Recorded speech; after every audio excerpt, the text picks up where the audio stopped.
to the Revolutionary Radio Project. I am your host, Rob Skiba, and boy, is it. Man, I can't get my video here to work here. It's going to be an interesting night. But wow, what an awesome trip I had in Cape Town, South Africa. What an amazing time that was. Man, 43 years in the making for me and 10 years in the making for Seed. Finally got to realize my dream and see a group of people, an extremely talented group of people, many with 20 plus 30 years worth of experience, all happily engaged in working on this project, working on Seed, and seeing the dream manifest. Wow, that was truly incredible. And Zen, are you there, sir? I am, brother. I'm excited for you, and there's nothing better than watching a dream manifest like that and moving towards completion. And especially since you've been working on this so very long, I know you're very excited. Yeah, extremely excited. And I saw a video of you declaring a victory as well. You want to share about that court case? Yeah, sure. We had the concluding session was to be in Superior Court December 16th, and on December 3rd, I had received a letter from his attorneys concluding that they were going to dismiss the case without prejudice, and so it is done and completed, and we won in the magistrate court, and then it was he filed a perjury court case against me, and then I decided then I was going to countersue him, and then the third case was an appeal to the Superior Court where we were to try it all again. But as I said, he dismissed without prejudice, and so everything's concluded, and I'm finally done with all of that, and I can move forward in some of my other endeavors, and it is locked as far as precedents.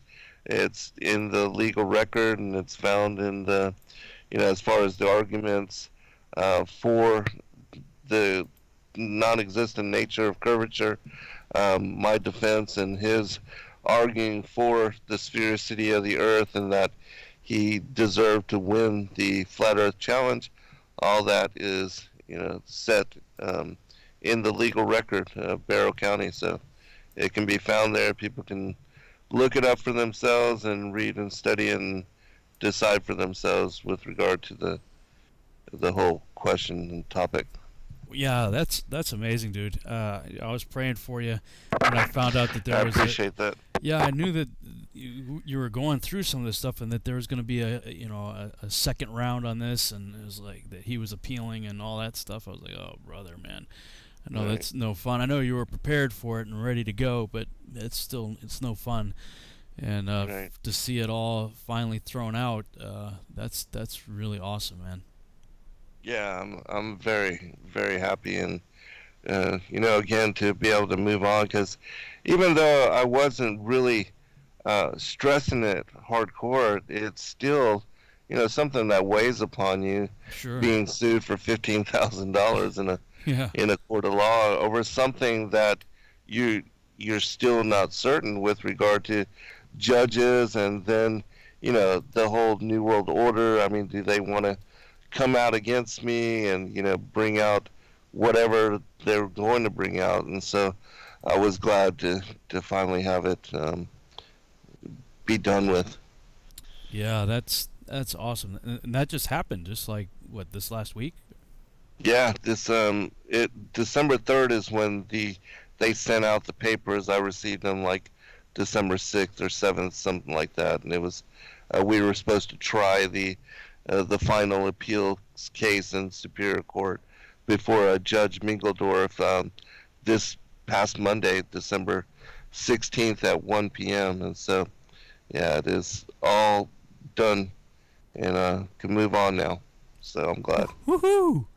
Yeah, woohoo!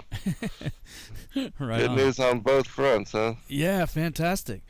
Yeah, for anybody that's interested in checking out what happened with us over in South Africa, you can go to my YouTube channel. I just recently posted several videos, behind the scenes videos, on our progress out there, and just couldn't be happier and excited to be back in the saddle again here. Also, still actually a little jet lagged, which is kind of amazing for me because I typically don't get jet lag because I don't have like a normal sleeping schedule anyway.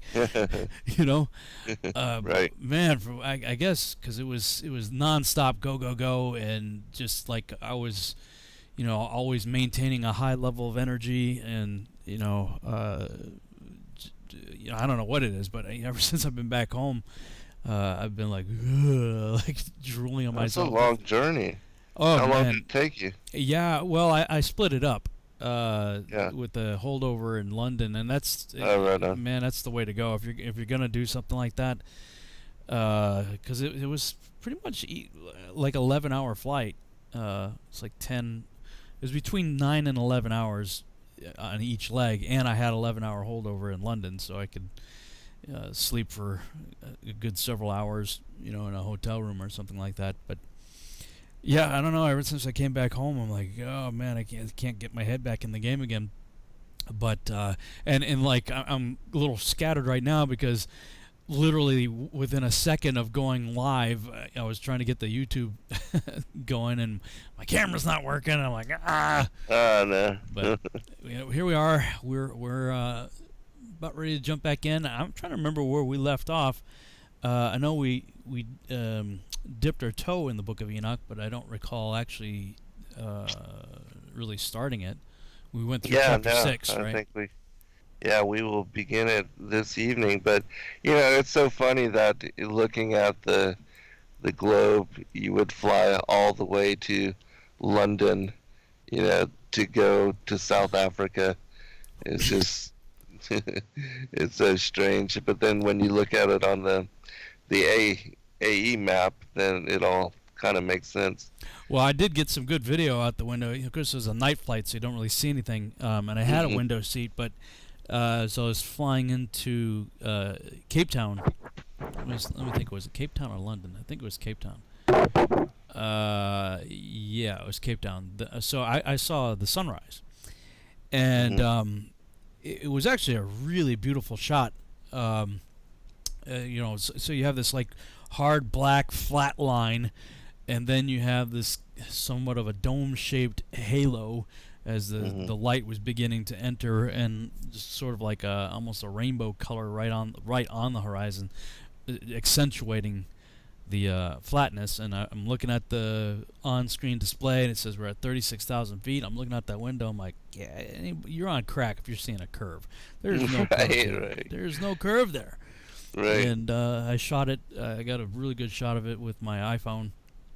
Yeah, Nice. It's completely flat.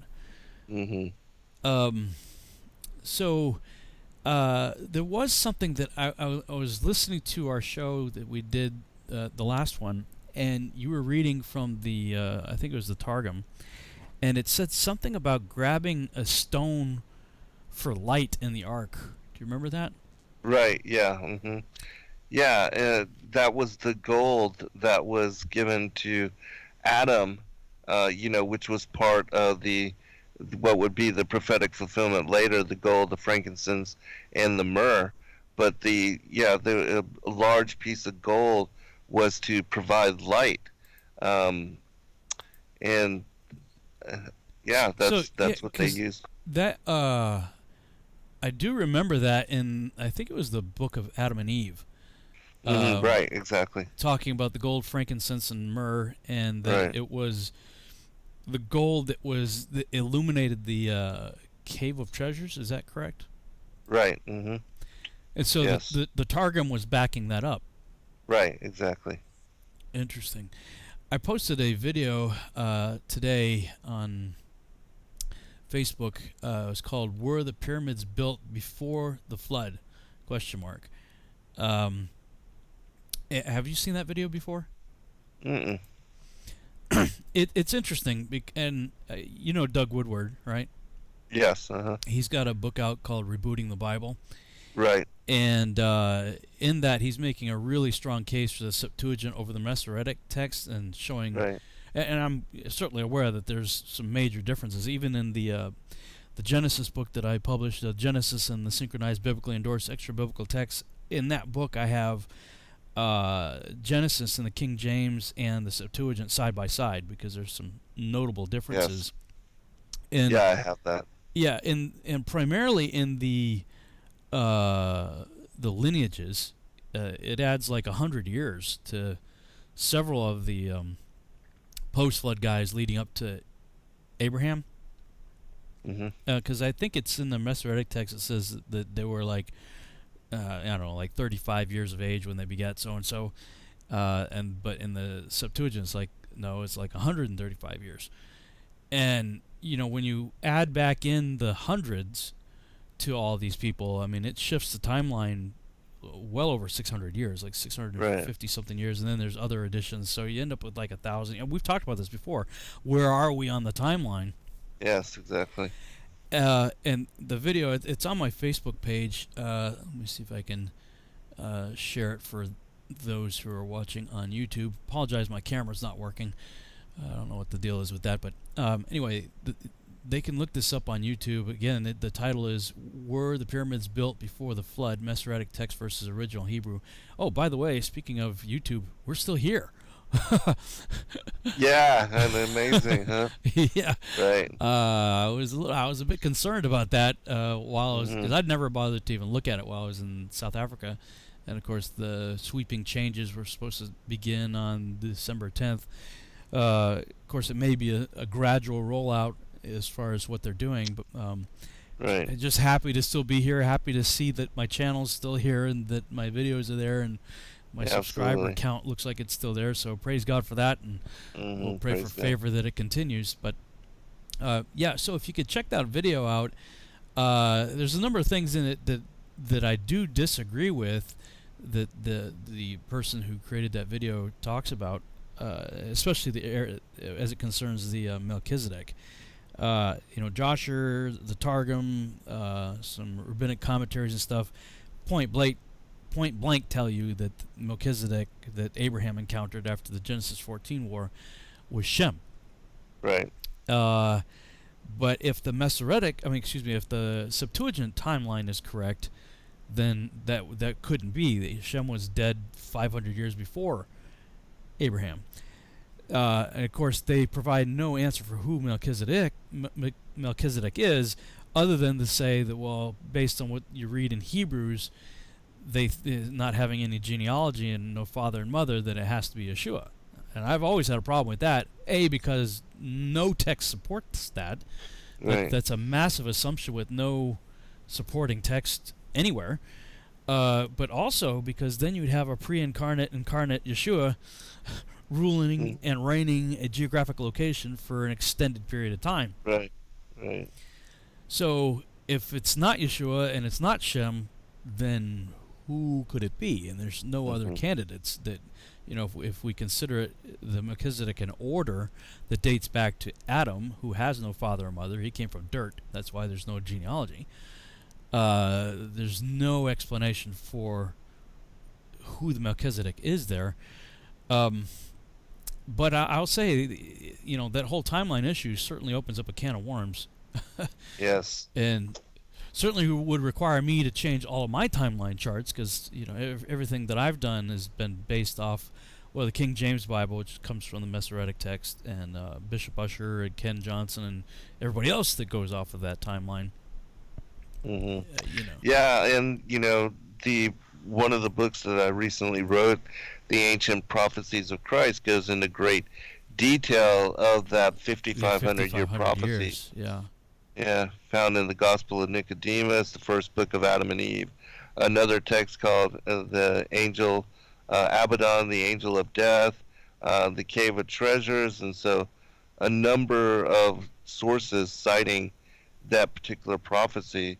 And I really just don't know how to conclude it with what we've been taught with regard to the 6,000 years, and so how much has been added, subtracted, minus, I still have to look into, and I think what Doug has brought forth from the Septuagint is of great interest with regard to that particular prophecy.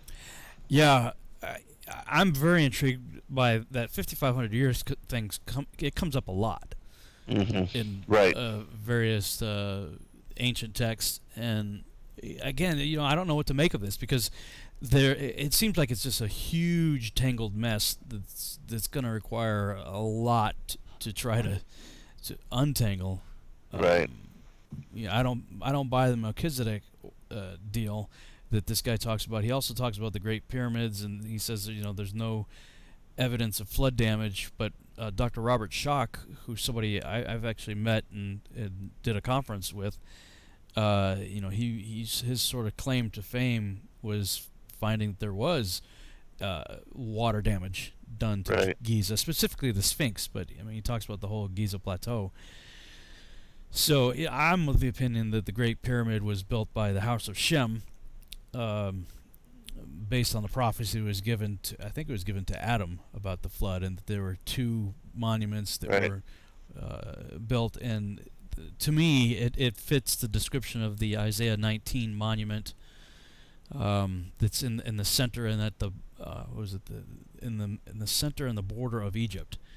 Well, I mean, it's right there on the dividing line between northern Egypt and southern Egypt. So it's in the center of Egypt and on the border of Egypt, and there's no other monument there. That, at least in my mind, that fits the Isaiah 19 prophecy. So I don't know, lots of interesting things to think about. If you haven't seen it, you probably should check out that video. And anybody listening, if you're interested, you could check it out as well. Yeah, I'll definitely check it out. But I'm in full agreement with you with regard to Shem being Melchizedek. I mean, there's numerous texts. I mean, even here in the writings of Abraham, it says, Shem ruled in the city of Shalom, and he was called Melchizedek, for he reigned as king under his father Noah, and was priest of the Most High God. What text is that? This is the writings of Abraham, which speak about Abraham being led when he was 13 years old to the tent of Shem and Noah, and that he remained there for 39 years and was brought up in the Melchizedekian priesthood, and taught in the same ways that Noah had brought Shem up. Yeah, when I was putting together some of my timeline charts, I was pointing out that that exact same story. Of course, that's related in quite a bit of detail in the Book of Joshua. Yes. And that he was there during the construction and confounding of the languages at the Tower of Babel. Right. Because he was on the run from Nimrod, and he was hiding out there. He was being preserved there. Yes. So I don't know what to make of it. Like anything else, I'm willing to say, okay, well, if it's wrong, it's wrong, and trash all the old work and put out some new stuff. But there's still problems with even this new information that I'm struggling with, and a lot of things don't make sense, specifically the Melchizedek thing. So I don't know. I really don't know what to make of it. Yeah, I think there's lots to consider. I mean, the more we learn, the more we realize there's still so much yet to come to terms with, and I think that is one of the interesting things with regard to doing the parallel studies like we've been doing on the Book of Genesis and other aspects of what we've read in the first 6 chapters of the Creation Week, but studying the Perkti Rabbi Eleazar, the legends of the Jews, the traditions of the Jews, the Chronicles of Jeremiah, the Assatir, all these different books that have a parallel accounting of the scriptures and the lives of the Old Testament patriarchs, and you get greater detail on all those different stories. And so when you're looking at a specific topic, like for instance here with Melchizedek and Shem, then you can read in those particular texts numerous passages which affirm that, and then looking to Jasher and Jubilees and other sources, you get greater insight, and especially with the Targum, because I do find that it elaborates in great detail on a lot of subjects which seem to be ambiguous within the King James. Yeah, and one of the things that the guy who made that video talked about is the addition of Canaan, Canam, I think it's Canam, Canaan or Canam. Anyway, it's an offspring of Arphaxad, who is included in the Septuagint, but not in the Masoretic text. I think that's the way it goes. But Jubilees mentions him. He's said to have found writings of the Watchers after the flood, and it says that he sinned because of it and hid it from Noah, and that's all we get for information. Right. But he's missing from the Genesis account of genealogies, but I think he shows up in either Matthew or Luke's. I forget. I'm gonna have to go look at that stuff up again. But it's interesting because you have extended timelines and added people and missing people, and just stuff gets pretty jacked up really quickly. And as I understand it, it goes back to Rabbi Akiva, who lived in the 1st century, I believe, and didn't want to believe in Yeshua as the Messiah, and he was vying for Bar Kokhba as the Messiah, and so he's like, well, we can't have that, and so he starts jacking around the text to throw everything off regarding Yeshua. And there was something else I posted about that. I'm gonna have to look it up. I don't remember. Oh yeah, in the Book of Enoch, I posted this. Let me share this for those who are watching on YouTube here. Enoch chapter 46 and 48. I was just looking over some things, and I said, why did the Jews eventually, i.e. after the events of the 1st century, reject the Book of Enoch? To find the answers to that question, perhaps we might ask this one. Who do you imagine Enoch is talking about here, if not the Messiah of the New Testament? And Enoch, this was in response to something I saw Dave Murphy post, because he's anti-Jesus, denies Christ, and others that do the same thing. But yet they'll accept the Book of Enoch when it comes to cosmology. Enclosed world cosmology, and even the Nephilim. Exactly. They'll love Enoch for cosmology and Nephilim, but wait a minute. Enoch 46, 1 and 2 says, there I beheld the Ancient of Days, whose head was like white wool, and with him another, whose countenance resembled that of a man. His countenance was full of grace, like that of one of the holy angels. Then I inquired of one of the angels who went with me, and who showed me every secret thing concerning this Son of Man, who he was, whence he was, and why he accompanied the Ancient of Days.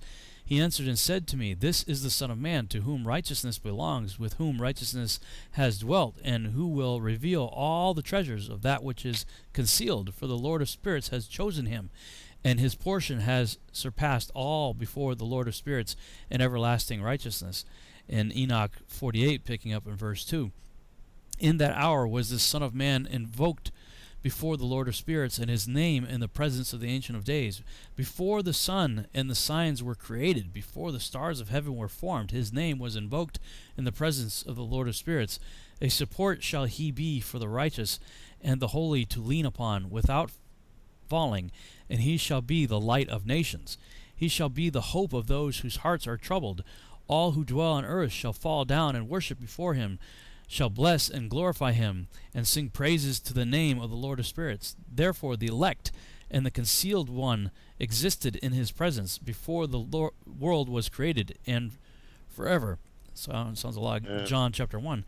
Exactly. In his presence he existed, and has revealed to the saints and to the righteous the wisdom of the Lord of spirits, for he has preserved the lot of the righteous, because they have hated and rejected this world of iniquity, and have detested all its works and ways in the name of the Lord of spirits. For in his name shall they be preserved, and his will shall be their life. In those days shall the kings of the earth and the mighty men who have gained the world by their achievements become humble in countenance. For in the day of their anxiety and trouble their souls shall not be saved, and they shall be in subjection to those whom I have chosen. I will cast them like hay into the fire, and like lead into the water. Thus shall they burn in the presence of the righteous, and sink in the presence of the holy. Nor shall a tenth part of them be found. But in the day of their trouble the world shall obtain tranquility. In his presence shall they fall, and not be raised up again. Nor shall there be any one to take them out of his hands, and to lift them up. For they have denied the Lord of spirits and his Messiah. The name of the Lord of spirits shall be blessed. And there are other similar references in the Book of Enoch. So for those who reject the New Testament Messiah known as Yeshua, who repeatedly referred to himself as the Son of Man more than any other title, who then is this character that Enoch is talking about?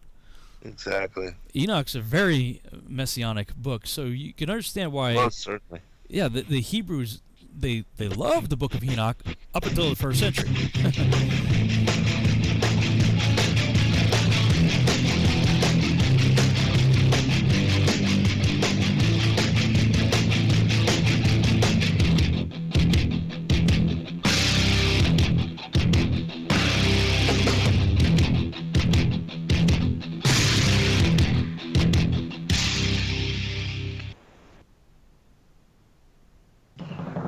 Hey everyone, it's Chris Gio, founder of Truth Frequency Radio and host of Beyond the Veil.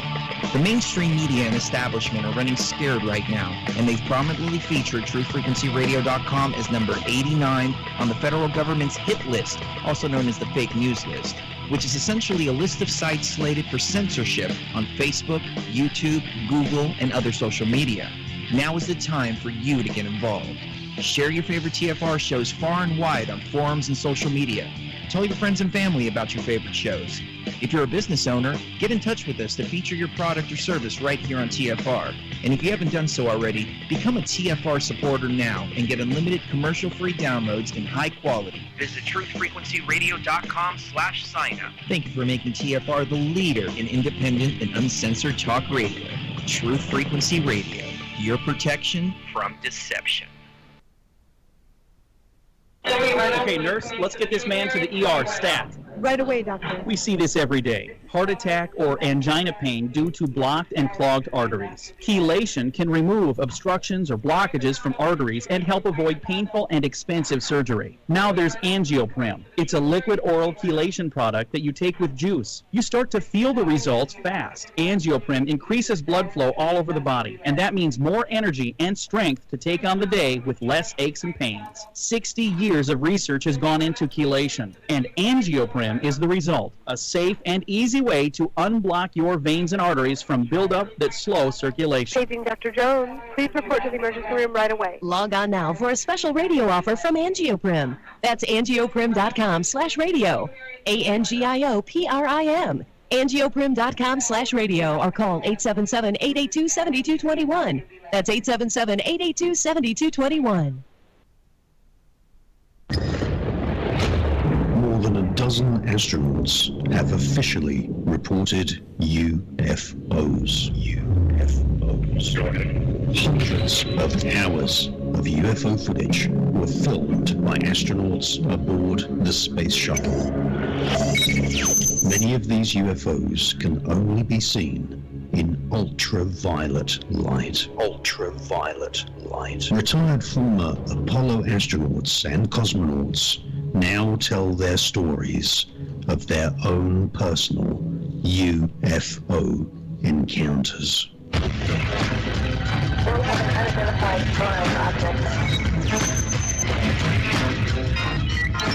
The Enigma Channel, intelligent television for planet Earth. EnigmaTV.com.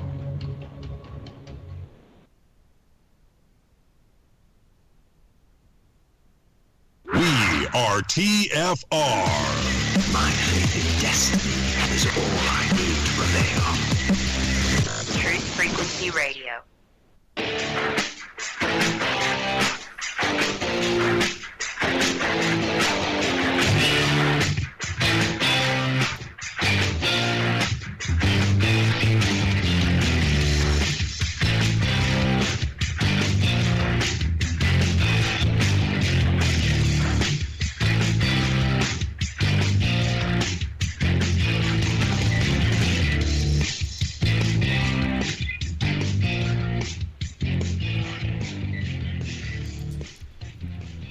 And we're back on the Revolutionary Radio Project. I am your host, Rob Skiba, and I'm joined here with Zen Garcia. And right before the break, I was reading from the Book of Enoch, chapters 46 and 48, talking about this individual known as the Son of Man, who is there with the Ancient of Days and who is referred to as his Messiah. So there are many such references, not just in those two chapters, but all through the Book of Enoch. So you can see why, after the first century, this book that was favored by the Hebrews and quoted quite extensively by the authors of Scripture and referenced in different ways, all of a sudden fell out of favor. And then after about 160 A.D., when Julius Africanus shows up and says, I don't really think the Genesis 6 is talking about angels there, slowly it began to fall out of favor with Christians as well. But you can see why these things happen. This book was very favored, and all of a sudden it fell out of favor. And it was in canon. It was considered canon, and then it pops out of canon, and then, of course, the Dead Sea Scrolls, we find, I think it was 6 copies found in Cave 4 alone. So, as we get into the Book of Enoch, we'll see that this is a very powerful book, and the first chapter, the first few verses, the first chapter of the book say, hey, this isn't for this generation, but for a remote future generation that will live in the day of tribulation. So, yeah. You were going to say something before the break, Zen, about in terms of it being messianic? Yes, several. As you said, there's so much in the Book of Enoch which brings it forth as being messianic and prophetic, and, like the whole story of the Animal Farm parable, which you and I have talked about. I mean, it covers everything with regard to the coming of Yeshua as well. And from chapter 61, verse 8, it says, "And the Lord of spirits placed the elect one on the throne of glory, and he shall judge all the works of the holy above in the heaven, and in the balance shall their deeds be weighed. And when he shall lift up his countenance to judge their secret ways according to the word of the name of the Lord of spirits, and their path according to the way of the righteous judgment of the Lord of spirits, then shall they all with one voice speak and bless and glorify and extol and sanctify the name of the Lord of spirits." So, I mean, there's so much, and I agree with you with regard to better understanding the whole Genesis 6 and what it's speaking about with the sons of God as the angels of heaven interdicting themselves into the affairs of humanity. There's no singular text which brings greater elaboration on that entire scenario, and that leading from the time of Yard up to the time of Noah, that whole period, as to the what was going on, what was happening, the miscegenation, the hybrid children and bloodlines, the giants, and I mean so much going on, and yet without this text, a lot of that remains ambiguous. And so in my opinion, the powers that be, in trying to hide who they are as the enemy, that in attacking this book and making it disappear, they were able to hide and to keep so much of what is the mystical aspect of what the biblical, the legends and the ancient mysteries, able to hide all of that. Even the giants, because the giants are found interwoven all throughout Scripture, and not understanding this, you can't make sense of the connections with all the rest of it. Even a lot of people realize, oh yeah, the story of David and Goliath, but they don't. Many may not understand the connections to Genesis 6 and also to the decree to wipe out every man, woman, and child in the land of Canaan who was of this particular hybrid bloodline. So, yeah, for sure. While you were talking, I was looking online for an edition that we can read from. Of course, I have it in print. I know you do as well. I think I was trying to see which translation this was of the Book of Enoch. You could go to book-of-enoch.com was the first one that popped up when I just did a quick Google search. Looking at it just at a glance here in the introduction, it's actually got a pretty extensive introduction and talking about the history of the Book of Enoch and who considered it scripture and who didn't, and who quoted it and who considered it authoritative. It's got quite an extensive list of various characters throughout history. It looks like this is the Lawrence edition. Archbishop Lawrence. I published the R.H. Charles edition. That's the one that I published in my Genesis and the Synchronized Biblically Endorsed Extra Biblical Text volume. So I'm going to go ahead and read from this Lawrence one. I'm not as familiar with the Lawrence translation. Are you familiar with the Lawrence versus the Charles, or any differences between the two? I am. I'm familiar with both, and there's not great, and as far as the 3,000 L's, there's a slight variation on that. But yeah, they pretty much follow together. There's just some word variation, but I like both of them, and I like doing a parallel study. Yeah, and that would be cool to have I wonder if anybody's ever done a parallel R.H. Charles and Lawrence side by side translation. Are you aware of anybody that might have done something like that? Or have you? Yeah, we released the collected works of Enoch. We released both translations, the Charles and the Lawrence, and you can go to reluctantmessenger.com, and both of them are found on that website as well. Did you release them as a parallel or just in separate editions? No, it's in separate, not in parallel. That would have been, I think, somebody that does that and takes the time to do that, that would be a really awesome parallel study to bring forth. Yeah, I think it would. There's another one I have here on my bookshelf, The Complete Books of Enoch by Dr. A. Nyland. I think she's a woman. The author, Dr. Nyland, is a woman. Have you seen her edition of Enoch? I don't believe so. I know there's another one, the Yahweh Restored edition, the Sacred Name Restored edition as well. And then there's one that Steve Quell put out, the Book of Enoch, the Sky Tripper or something like that. I also have the Ancient Book of Enoch by Dr. Ken Johnson, his edition, and the Joseph B. Lumpkin edition, which I'm pretty sure he's using R.H. Charles. Right, yeah. Most of them are using R.H. Charles or the Richard Lawrence. What I liked about Dr. Nyland's version is she puts quite a bit of commentary throughout it, and nice. I love commentary. Yeah, footnotes. Yeah, links it to she pulls out various other texts that go along with it. And what really freaked me out, and it was in the Apocalypse of Abraham, because let's see here. I'm looking at what chapter is this? Chapter 8 of Enoch talks about Azazel and how he taught humans to make swords, knives, shields, breastplates, and so forth, and the use of antimony and whatnot. And in her footnote on Azazel, let me just save it till when we get to chapter 8, because that might be a good time to really unpack that.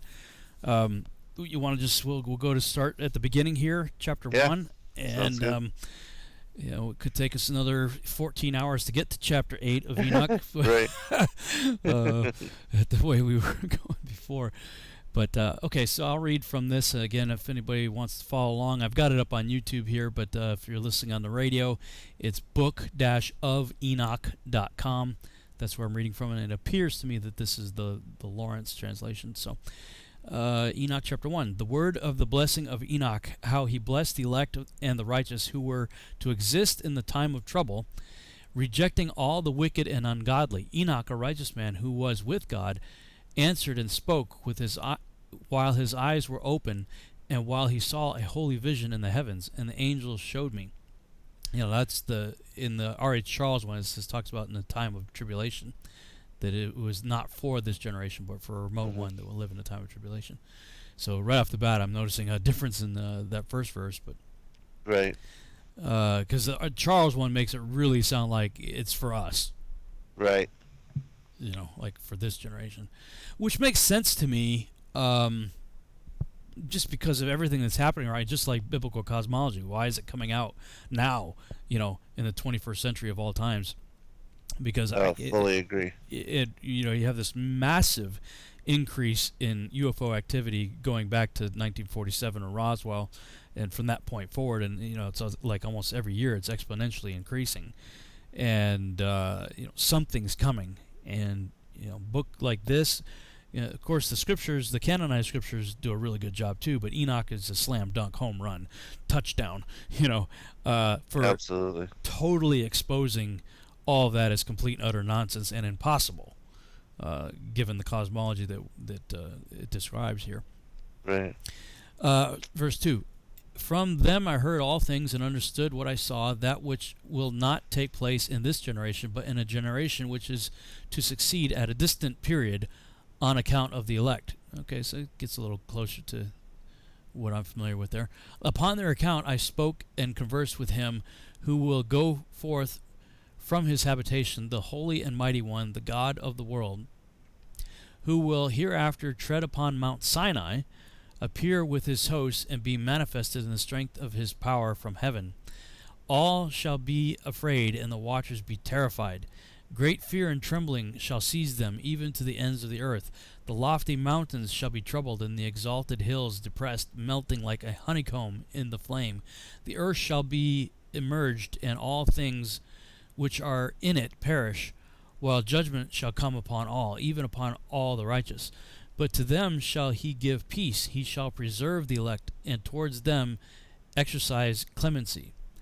Then shall all belong to God, be happy and blessed, and the splendor of the Godhead shall illuminate them. That's chapter 1. Anything you'd like to add or I'll just do you have the Charles in front of you? Yeah, I do. I'll great. read the Charles. Yeah, let's do that. Just so people can know. Yeah, great. All right. The R.H. Charles. The words of the blessing of Enoch, wherewith he blessed the elect and righteous, who will be living in the day of tribulation, when all the wicked and godless are to be removed. And he took up his parable and said, Enoch, a righteous man whose eyes were opened by God, saw the vision of the Holy One in the heavens, which the angels showed me, and from them I heard everything, and from them I understood as I saw, but not for this generation, but for a remote one, which is for to come. Concerning the elect I said, and took up my parable concerning them. The Holy Great One will come forth from his dwelling, and the eternal God will tread upon the earth, even on Mount Sinai, and appear from his camp, and appear in the strength of his might from the heaven of heavens. And all shall be smitten with fear, and the watchers shall quake, and great fear and trembling shall seize them unto the ends of the earth, and the high mountains shall be shaken, and the high hills shall be made low, and shall melt like wax before the flame, and the earth shall be wholly rent in sunder, and all that is upon the earth shall perish, and there shall be a judgment upon all men. But with the righteous he will make peace, and will protect the elect, and mercy shall be upon them, and they shall all belong to God, and they shall be prospered, and they shall all be blessed, and he will help them all, and light shall appear unto them, and he will make peace with them. And behold, he cometh with 10,000s of his holy ones, to execute judgment upon all, and to destroy all the ungodly, and to convict all flesh of all the works of their ungodliness which they have ungodly committed. and of all the hard things which ungodly sinners have spoken against him. Uh, against him, and that's the end of chapter 1. Yes, that's interesting. In the Charles version, it extends chapter 1. I wonder if, let me look at chapter 2. Okay, so chapter 2, that's weird. Yeah, that's quite different, this translation. Mm-hmm. Chapter 2 is really short. It looks like it's only one verse, and that is what they have in chapter 2 here, you had in chapter 1, or Charles did. Mm-hmm. Yeah, so the divisions are different. Yeah, chapter 3 looks different too. Interesting. Well, yeah, that's good. Maybe we'll do this. We'll just kind of alternate and maybe compare. Yeah, that's a good idea. And see. Something that popped out when you were reading the Charles version, who's to be removed? Yeah, the wicked. Yeah, well, I mean, that's backed up by Scripture. Who goes first, the wheat or the tares? The tares, right, exactly. The whole Left Behind theology is just completely jacked up. Pre-trib rapture. Sorry, guys. It's just simply not supported by the canonized text, nor is it in the Book of Enoch. And as you pointed out earlier, we'll get to it eventually, as towards the end of the book, the animal apocalypse. Right. Sort of the Animal Farm version of history. And that's what's fascinating to me, is Book of Enoch gives you from the creation of Adam all the way to the very end. And it does it as an allegory. It tells the whole story. And in chapter 1, even in both the Charles and the Lawrence version, it says that he will appear on Mount Sinai. Mm-hmm. That's pretty cool. Mm-hmm. Yeah, absolutely, because that fits right along with Revelation, you know. Well, and Moses, Mount Sinai, if we were to believe that Enoch is a pre-flood text, mm-hmm. it's telling you that he's going to appear on Mount Sinai. Right. Moses is something like 800 years after the flood or something like that. Right. Mm-hmm. That's pretty awesome. Yeah, it is. And one last thing with regard, it's interesting that in the Asatir, the secret book of Moses, it speaks about Adam being given 5 manuscripts before he was cast out of paradise. And one of those is the Book of the Wars of the Lord, another the Book of Signs, and another called the Book of the Generations of Man, which I see parallels connected to what is found in the Book of Enoch with the book on the courses of the heavenly luminaries, and then the whole animal farm parable fits in with the generations of man. So very cool. Yeah. Let me see if there's anything else here in chapter 1 maybe to talk about. We have the first mention of the Watchers there. It's interesting that they shall be afraid and terrified.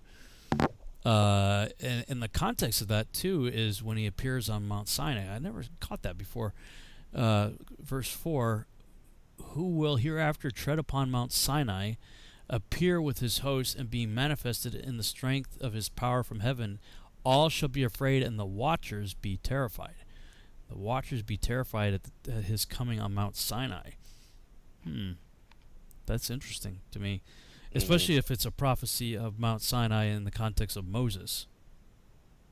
Or at the end of days when Yeshua returns again and splits it. Well, he's splitting...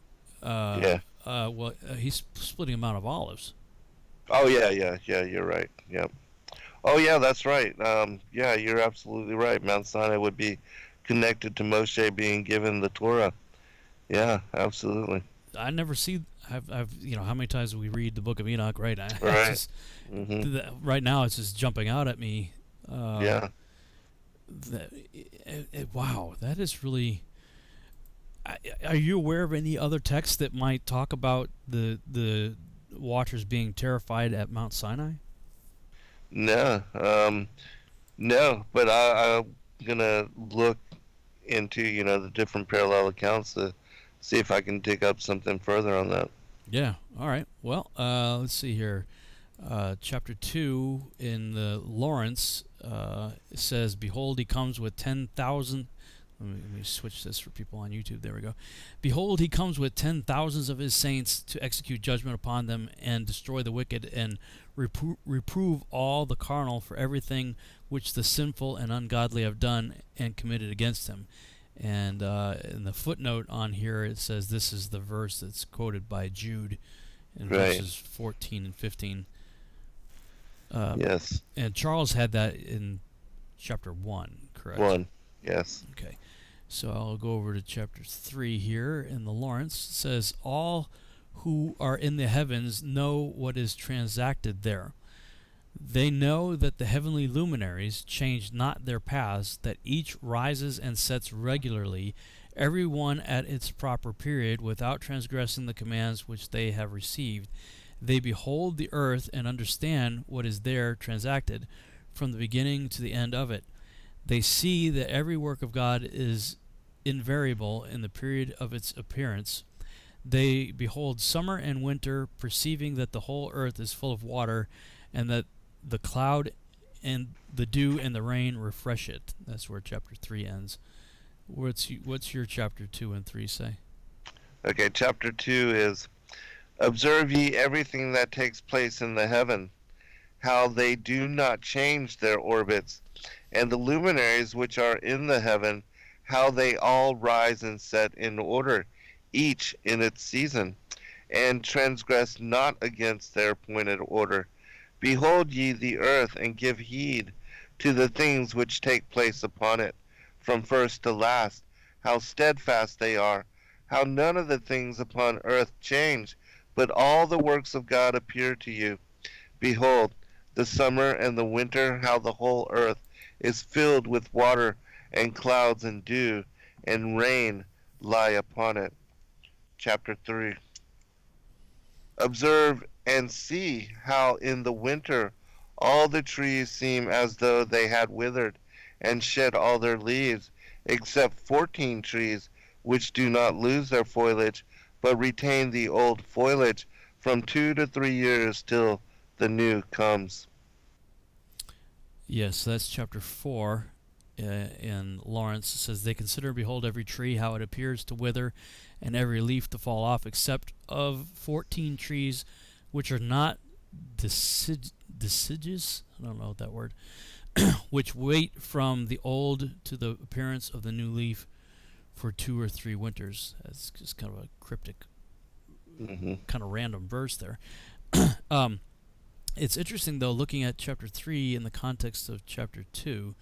He's coming with 10,000 saints to execute judgment upon them, to destroy the wicked and reprove all the carnal for everything which the sinful have done.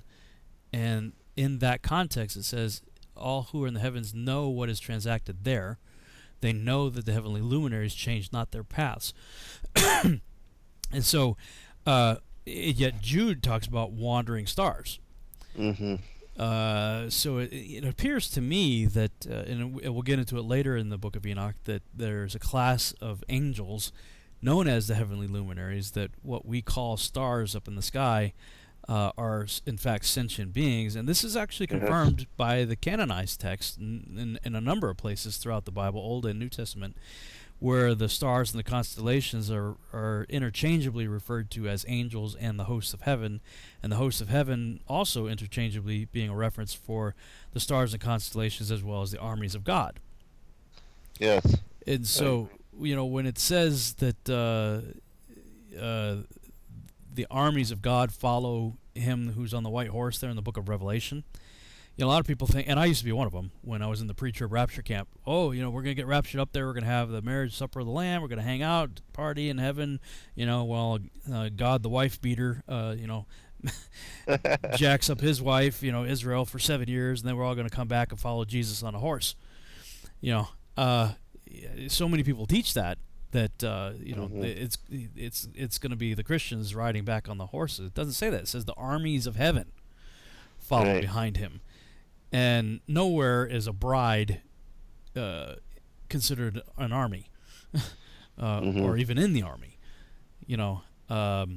that the whole idea is completely ridiculous. And when it says that, the armies of heaven followed him, well, the armies of heaven are the hosts of heaven, and the hosts of heaven are the stars of heaven.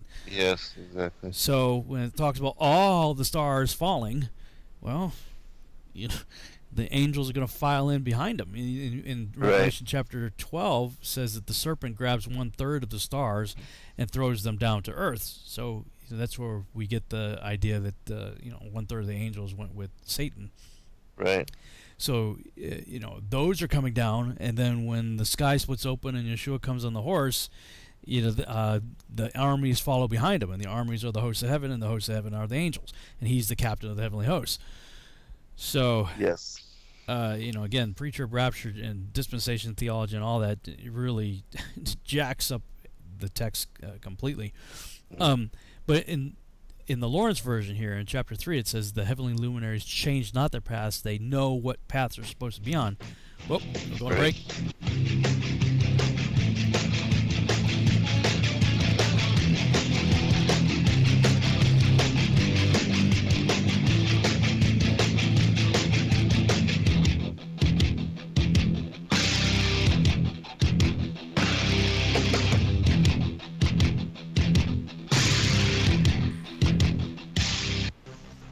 Truth Frequency Radio is your #1 source for news and information without the hate, hype, and fear. We're proud to feature cutting-edge programs like Beyond the Veil with Chris and Cherie Geo, X² with Brooks Agnew, Paranormal Portal with Brent Thomas, Sharonism Raw with Sharon and Missa, Fearless with Frank Castle, Strange World with Mark Sargent, The Eye of Ra with Rob Castaldo, The Infinite Fringe with Billy Ray, Ironworks with Josh Corey, The Kev Baker Show, and dozens more. Did you know you can listen from any telephone by dialing 641-793-7117 or call into your favorite show toll free at 833-TFR Live. Uncensored talk and news you won't hear in the mainstream media. Truth Frequency Radio, your protection from deception.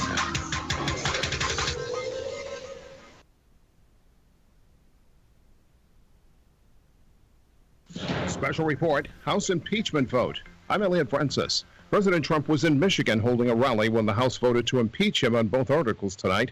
Bob Costantini reports. While no GOP House members were even willing to criticize his behavior along the way, the president pointing out that the impeachment vote was bipartisan, in his favor, of course. We didn't lose one Republican vote, and 3 Democrats voted for us. For over a month, the president has seemed to come to terms with the likelihood he would be effectively indicted by the House. But his aides have been seen on Capitol Hill working on defense strategies with Senate Republicans in an effort to make sure not one of them votes to remove him from office, let alone the 20 that would be needed to actually do that. Bob Costantini, the White House. Minutes after he was impeached, House Speaker Nancy Pelosi refused to say when or if she would send the articles of impeachment to the Senate for a trial. At a news conference held immediately after the vote, Pelosi said, "We'll see what happens." I'm Elliot Francis. A federal appeals court has ruled the individual mandate of Obamacare is invalid, but other parts of the law may need further review. Joe Ramsey explains. The New Orleans-based appeals court agrees with a federal judge's 2018 ruling. That Texas case found the law's insurance requirement, the so-called individual mandate, was rendered unconstitutional when Congress reduced a tax on people without insurance to 0 in 2017. The case was brought by Texas and joined by the Trump administration, which argued the entire law should be thrown out. And the appeals panel is telling a lower court that it must consider whether the individual mandate can be separated from the rest of the law. The decision likely pushes any Supreme Court action on Obamacare until after the 2020 election. Joe Ramsey, Washington. Navajo Nation is seeking to become one of the first Native American tribes to create its own managed healthcare entity. Navajo Corporation recently announced its plans to contract with Molina Healthcare to work toward a managed healthcare offering under New Mexico's Medicaid program. I'm Elliot Francis. You are now tuned into the Truth Frequency. We are TFR. TFR. Truth Frequency Radio.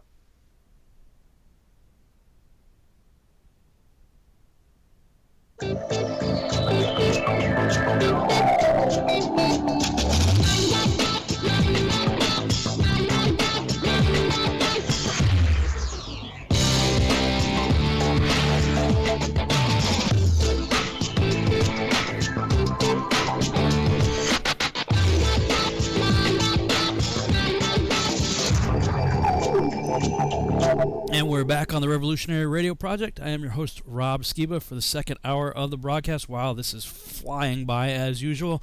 I am joined with Zen Garcia, and we are talking about the Book of Enoch. Right before the break, I was talking about the issue of the heavenly luminaries and how all throughout Scripture the word star and angel is used interchangeably, as well as the hosts of heaven, interchangeable for the stars, constellations, and the armies of heaven.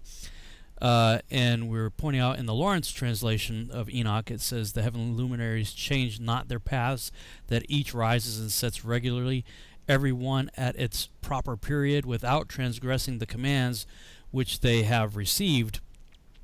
Later, as we get through this, we'll see that there's a special place of horrible judgment for those that do transgress the paths. And what I was about to say right before we went to break is that the reason why they can't move was, well, we see in Genesis that the stars are there for signs and for seasons, but I would contend that they also, part of the signs part of it, I would say, they also serve the purpose of telling the gospel.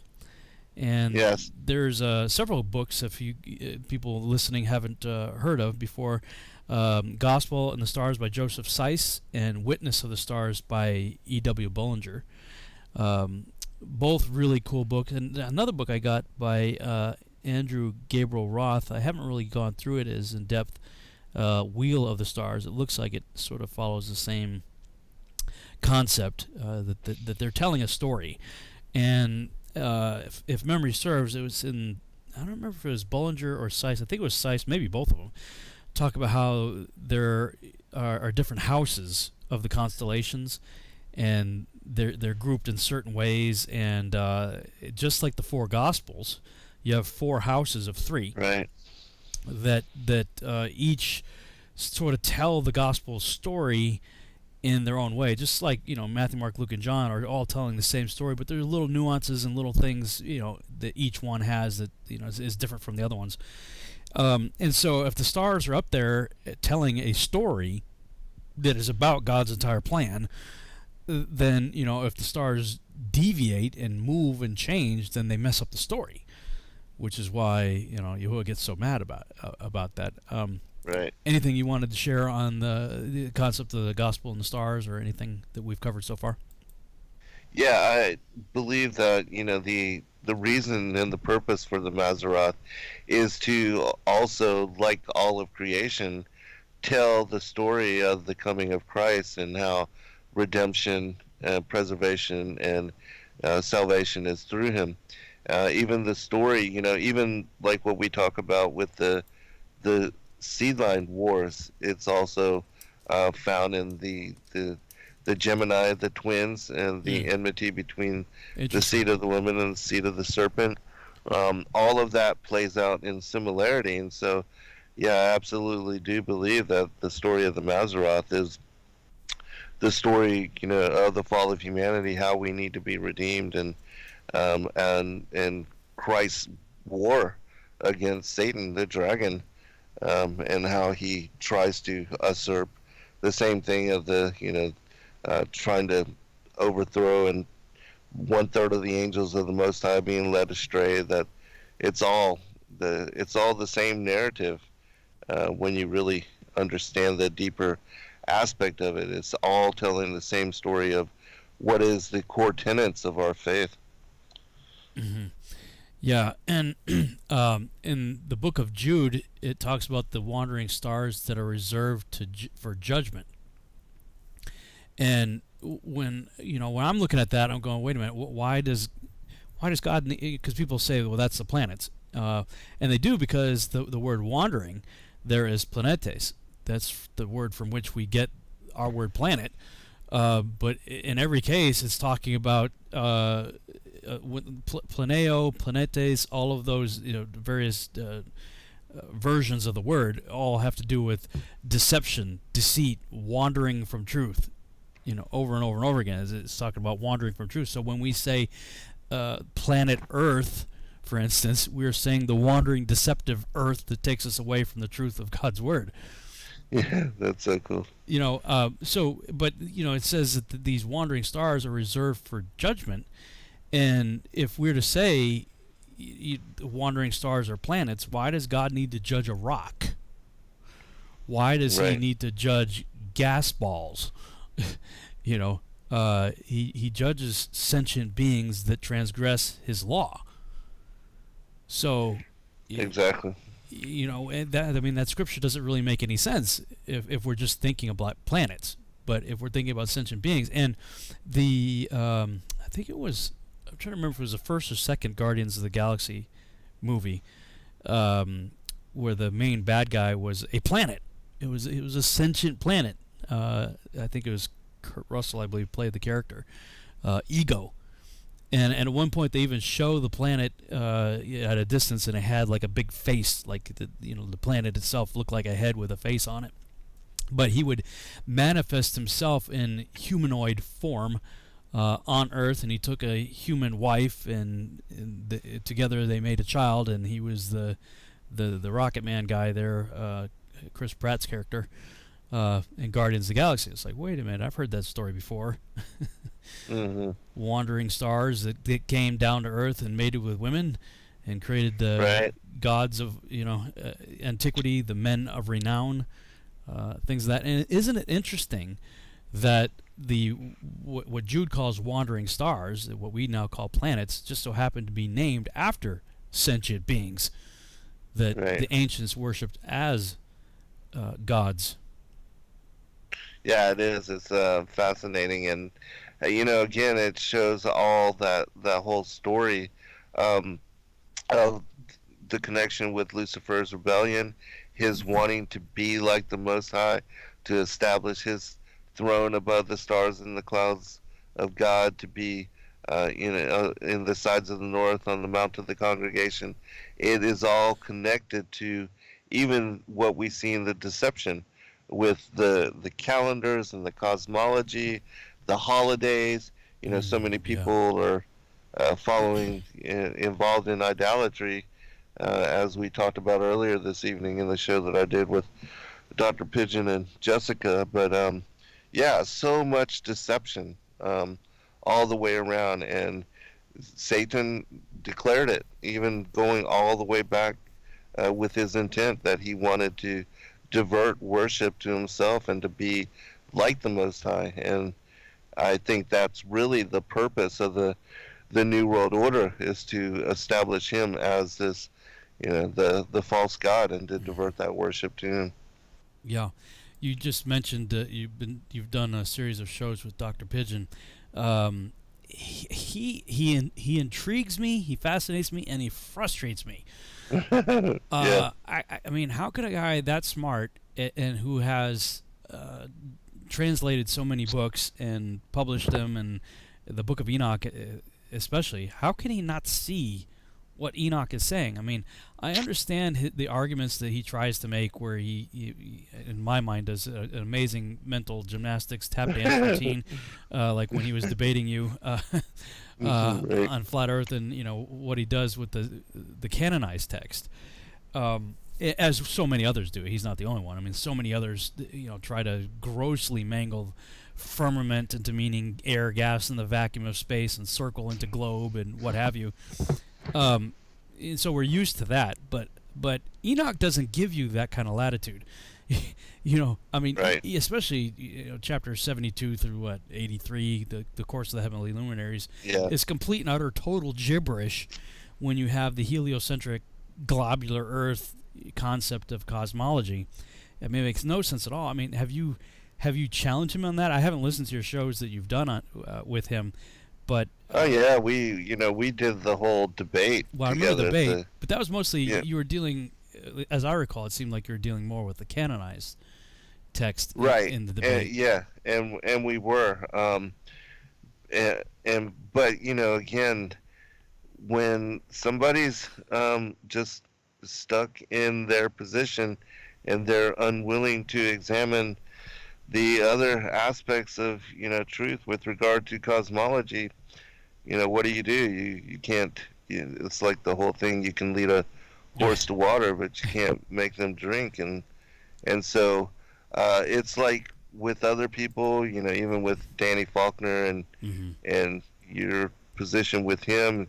I mean, he's unwilling to examine it. And so what do? You can't force it, and I'm not going to try to beat into his head. I just don't. I mean, now of course, I published the Book of Enoch also when I was of the standard cosmological worldview, and didn't see it. And frankly, I'm like shaking my head, going, "Look, I don't know what to do with these chapters. They don't make any sense to me." Right. That was my position as well. Yeah, I mean, I loved Enoch for, of course, the study of the Nephilim and all that stuff. I mean, it's just like this incredible slam dunk for explaining, Genesis 6 in tremendous detail, and as Steve Quayle likes to say, the understanding of Genesis 6 with the angelic view now is the Rosetta Stone for understanding all of Scripture and indeed history.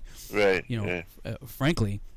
And Enoch is the book that gives us this tremendous amount of detail. Right. So all these guys, Steve Quayle, Tom Horn, L.A. Marzulli, and all these other guys that love Enoch for that, right, are all like, no.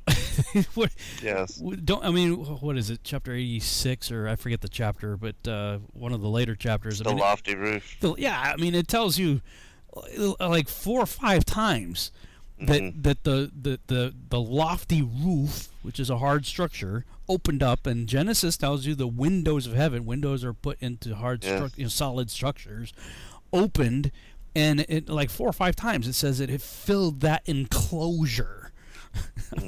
Now, of course, again, I published it myself and didn't see it. Right. But once you just look at it, like, there it is. I mean, and of course, you have that whole section, chapter like 10 or 12 chapters on the course of the heavenly luminaries, which is total gibberish in the standard model cosmology. Yes. And I mean, I might give somebody like L.A. Marzulli or Tom Horner, maybe some of these guys, a pass, but Dr. Pigeon, I can't give him a pass on that one. He's Hebrew scholar, yeah. Yeah, he's Captain Hebrew Scholar. I mean, he's like, he created the Sefer, just this massive, gargantuan work of art, and publication, and claiming to be a Hebrew scholar, and it's like, dude, how can you read this and not see what it's saying? Yeah. Yeah, and again, it goes back, Steve Quayle, Tom Horn, all those guys. I mean, even with the guy he does shows with, I forget his name right now, but Derek Gilbert. No, the other guy that did the Holy See with him. Oh, Timothy Alberino. Yeah, Alberino. Because I was doing shows with Timothy until he found out that this was my position, and quickly cut me off and never spoke to me again. But I pray for them, and I respect them all, and yeah, me too. But I don't understand how they don't see it either. I mean, because if you just look at and examine the text with open-mindedness, and there's no other way to decipher it, no other way to explain it. It does not make sense in a heliocentric worldview. You have 14 chapters where it speaks about the motions of the heavenly luminaries, not one passage attributed to the motions of the earth. You have the whole story of Joshua's long day, the sun and the moon. He's given authority over, not the earth and the moon. I mean, and then the story of Isaiah 38, the sundial, sun going back 10 degrees on the sun. None of that stuff can be explained or make sense of in any other model than the way that we explain it. And you can easily understand it when you open yourself to that possibility, but yet nobody wants to. And a lot of people firmly do believe into and buy into NASA and all the work supposedly that they have put out and that they've done, even though it's crazy, because you see in Bart Cybrell's the funny thing happened on the way to the moon, how they tried to use the window of the lunar module to fake and to hoax that the Earth is a globe or spherical in shape. I mean, if that doesn't throw out their credibility, what does? Yeah. I mean, so I don't get it. Yeah, good point.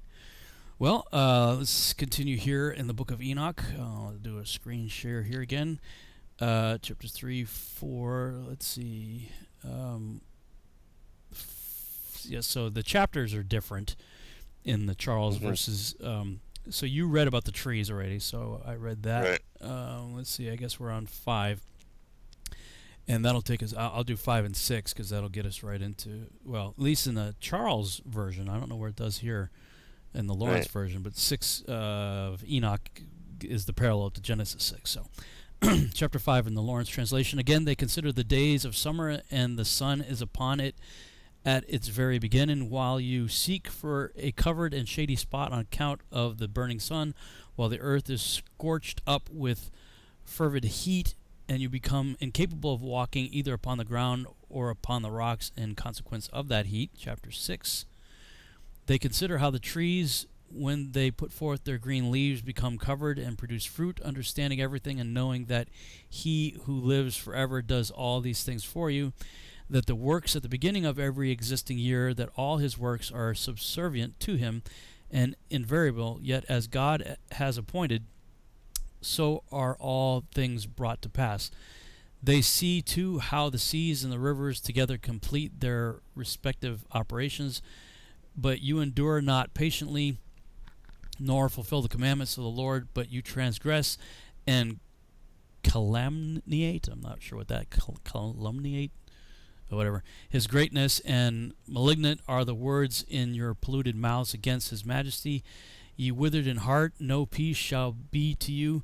Therefore your days shall you curse, and the years of your lives shall perish. Perpetual execration shall be multiplied, and you shall not obtain mercy. In those days shall you resign your peace with the eternal maledictions of all righteous, and sinners shall perpetually execrate you, with the ungodly. The elect shall possess light, joy, and peace, and they shall inherit the earth. But you, ye unholy, shall be accursed. Then shall wisdom be given to the elect, all of whom shall live and not again transgress by impiety or pride, but shall humble themselves, possessing prudence, and shall not repeat transgression. They shall not be condemned the whole period of their lives, nor die in torment and indignation, but the sum of their days shall be completed, and they shall grow old in peace, while the years of their happiness shall be multiplied in joy and with peace forever, the whole duration of their existence. That's chapter 6. And where does he get to the angels here? That must be chapter 7. Okay, so why don't you go ahead and read the parallel of that. I'll say this, the Lawrence translation's hard to read. It's like worse than King James. It's very cryptic, like the way it's structured. Yeah, some of the words are older too, huh? Yeah, I'm probably butchering them. Like I said, I'm still jet lagged. Forgive me, folks. I'm kind of brain dead this evening, but man. Yeah. Chapter 4. Okay. And again, observe ye the days of summer, how the sun is above the earth over against it, and you seek shade and shelter by reason of the heat of the sun. And the earth also burns with growing heat. And so you cannot tread on the earth or on a rock by reason of its heat. Chapter 5. Observe ye how the trees cover themselves with green leaves and bear fruit.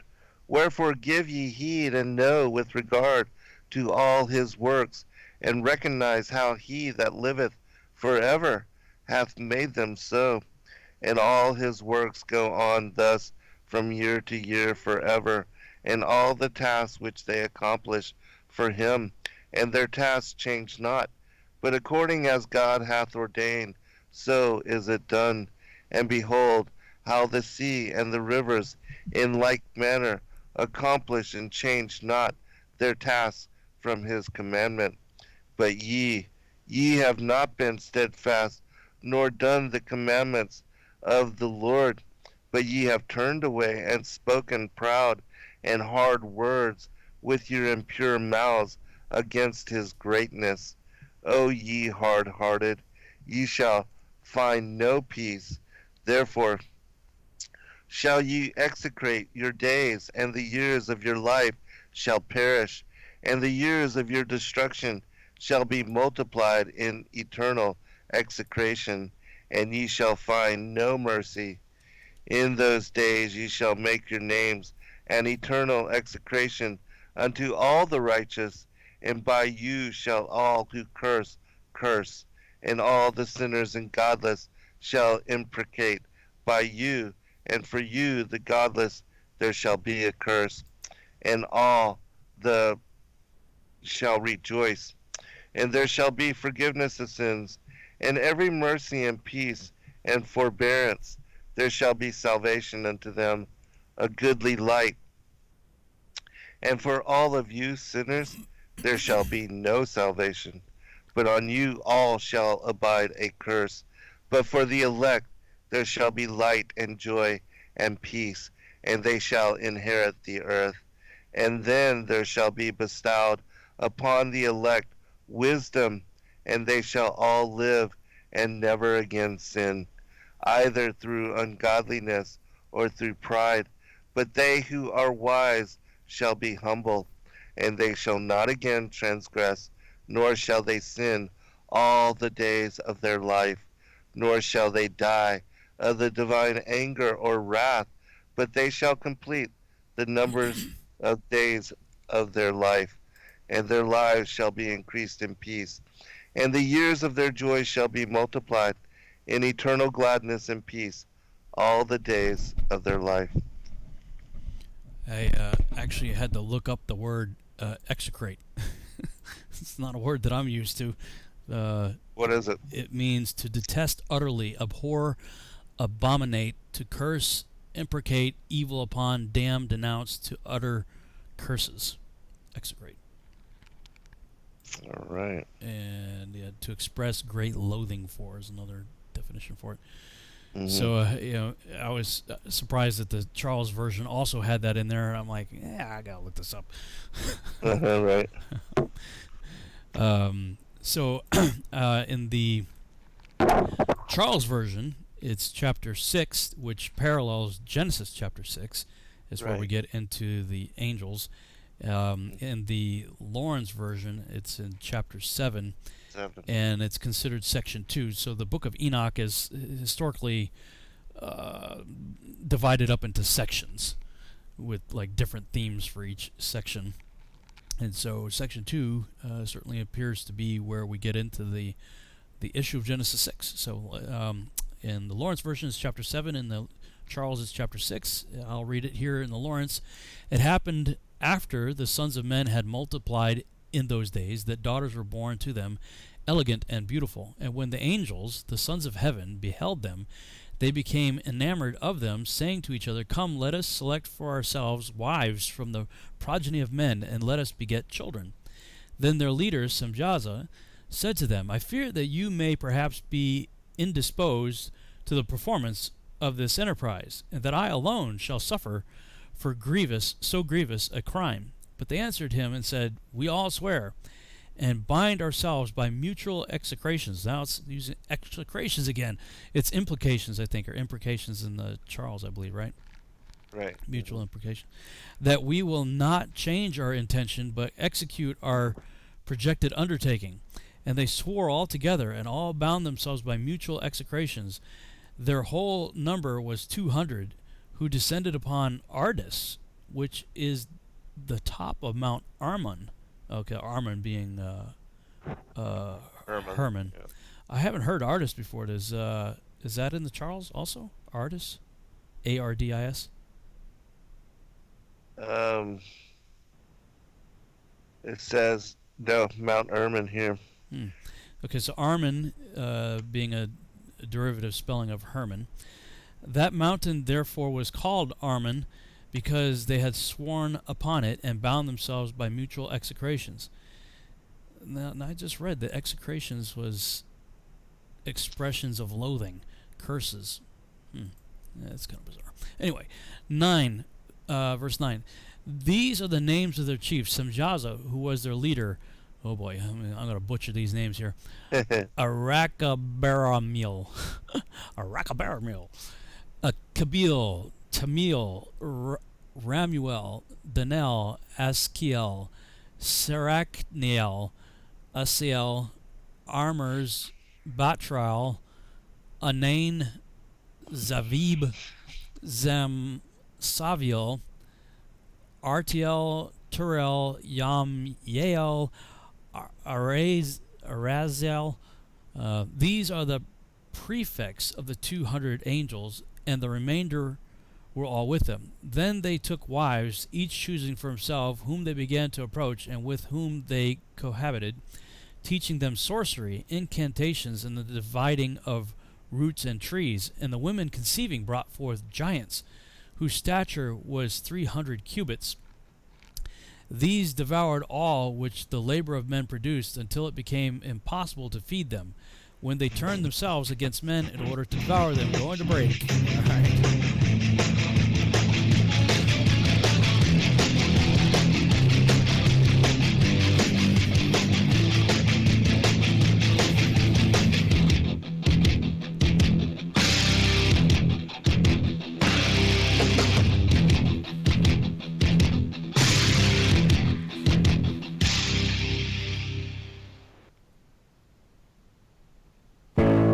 The reviews for Extendivite are amazing. Here are some from Amazon. September 2018. Extendivite works in keeping my blood pressure in the normal range. I've been using Extendivite for many years now. May 2018. Great product. I use regularly and I rarely get sick. March 2018. This product has relieved what appeared to be angina pain in my chest and shortness of breath after climbing stairs. I'm quite happy about it. February 2018. My husband, son, and I have been using this product for a few months now, and we have noticed an improvement in our joints and blood pressure. Tell us your story. Get Extendivite today. To order, call 1-877-928-8822. That's 1-877-928-8822, or visit heartdrop.com. Extend your life with Extendivite. So, you love talk radio? Then you'll love TalkStreamLive.com. TalkStream Live is always on, 24/7, with the best streaming talk shows. Find your favorite talkers and discover some new ones. It's free, readily available online or on mobile with any smartphone or tablet. Finding your favorite talk shows all in one place has gotten a whole lot easier. Just go to TalkStreamLive.com. Be sure to download the free apps from Google Play or the iTunes App Store. If you have hard water, the Lime Scale not only leaves white spots, it clogs pipes and breaks down appliances, costing you hundreds of dollars in energy and wear. Eliminate Lime Scale and other water issues like brown staining and bad odors with HydroCare water products, available from Wave Home Solutions. Wave's affordable water systems don't use salts or chemicals. You'll love the way your water tastes, smells, and looks. Satisfaction guaranteed. For more information, go to bestwater123.com. That's bestwater123.com. Jacob Frank Leibovich is the mastermind behind a global network of satanic cults. He taught that the creator God was evil. Jacob Frank proclaimed himself as the true Messiah. He vowed never to tell the truth. He rejected every moral law and declared that the only way to a new society was through the total destruction of civilization. Murder, rape, incest, and the drinking of blood were perfectly acceptable actions and rituals. His followers established the Marxist system and have infiltrated Islam and Judaism. He was the Messiah of the Illuminati.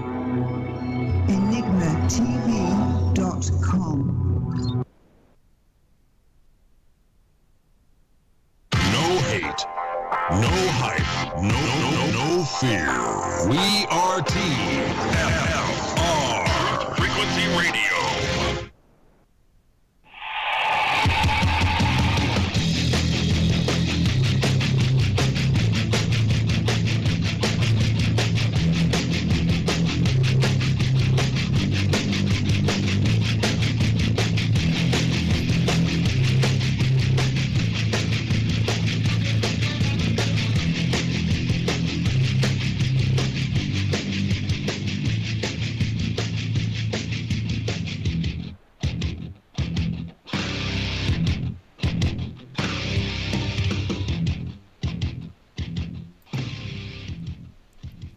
And we're back on the Revolutionary Radio Project. I'm your host, Rob Skiba, and I'm joined with Zen Garcia. We're going through the Book of Enoch, and I almost made it through chapter 7. There's a few verses left here in the Lawrence translation of Enoch. I'm going to back up to verse 10 and continue from there. Then they took wives, each choosing for himself, whom they began to approach, and with whom they cohabited, teaching them sorcery, incantations, and the dividing of roots and trees.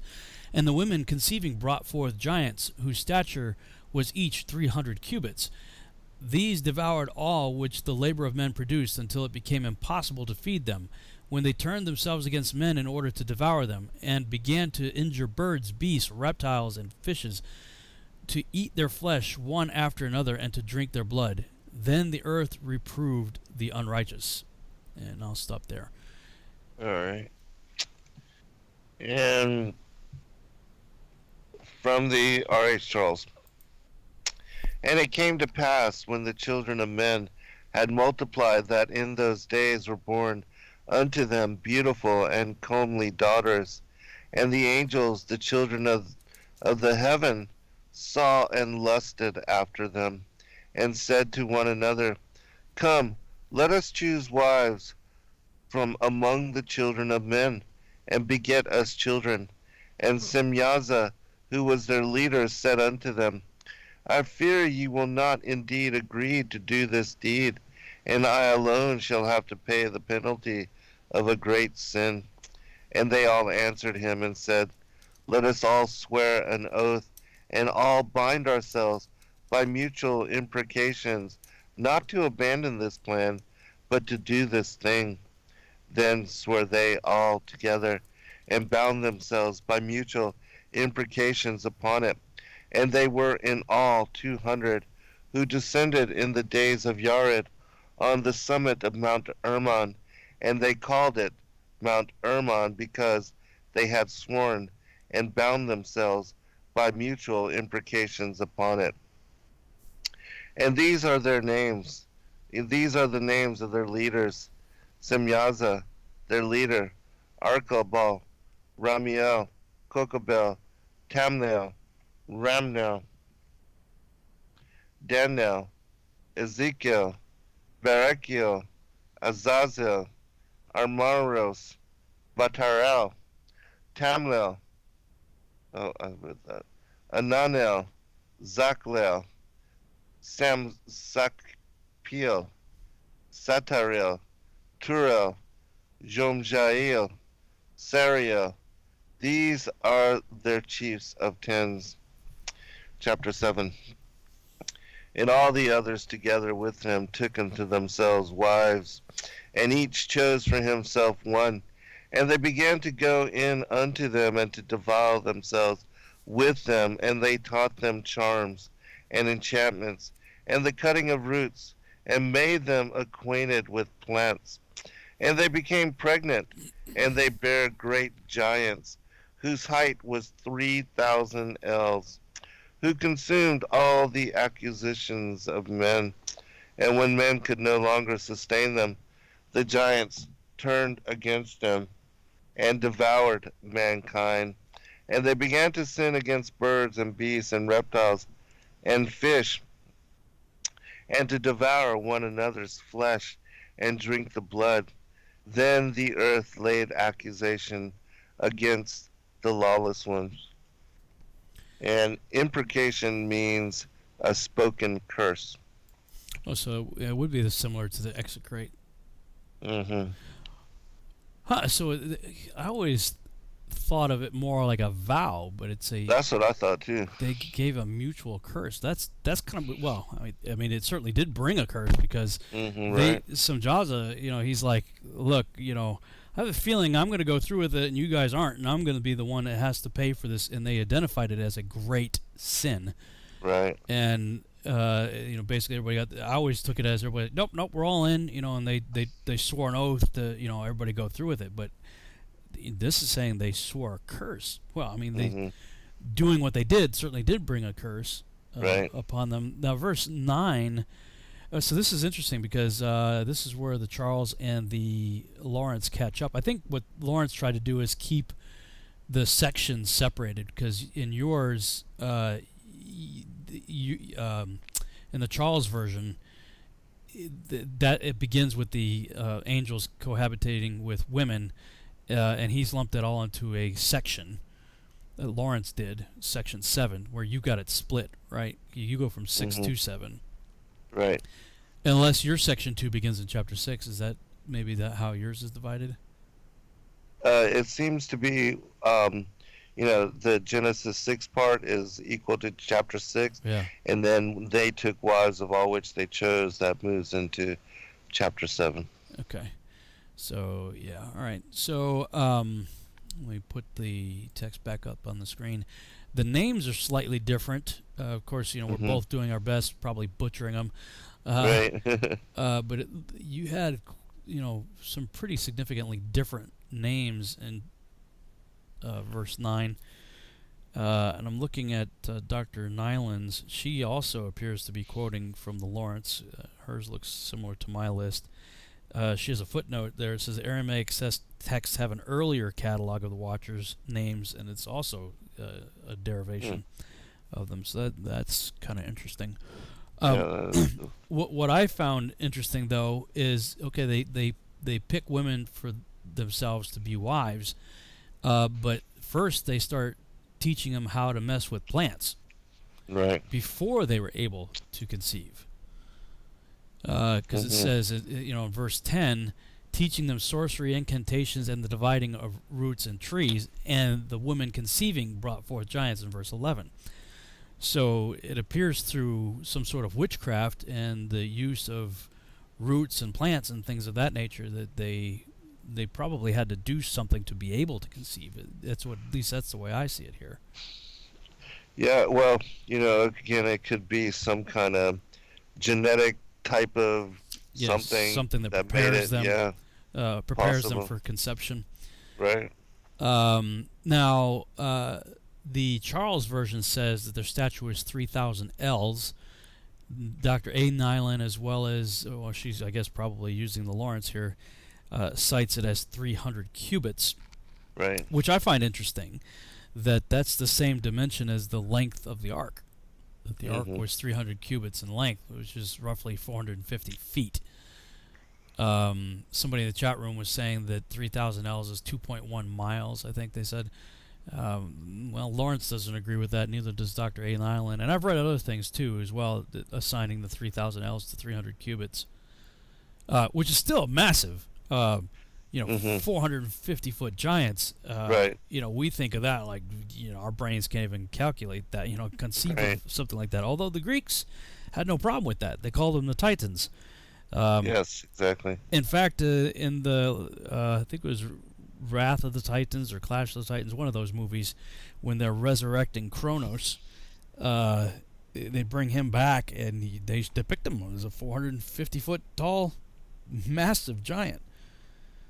So, we have a hard time with it, but they ain't very much larger stature.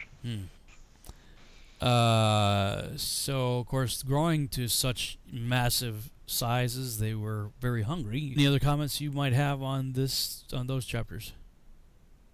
No, I do agree with you. I think that is when the cannibalism and the drinking of blood and the eating of probably everything. They were trying to consume everything, so to appease their appetites. And so, yeah, I definitely see that this is where things got out of hand as far as consumption goes. Well, and we see that also in the Numbers account, the Hebrew spies going into the land, and it says, the land devours itself. Right. Because first it describes these guys as men of great stature. They even said that they felt like grasshoppers by comparison, and they said that the land devours itself. Well, I mean, yeah.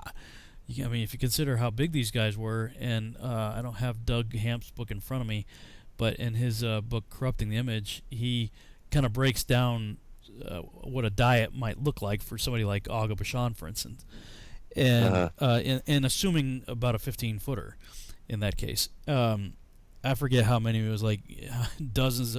it was dozens or hundreds. I think it was dozens of cheeseburgers and pizzas and like just what he would have to take in terms of caloric intake, just to maintain his metabolism.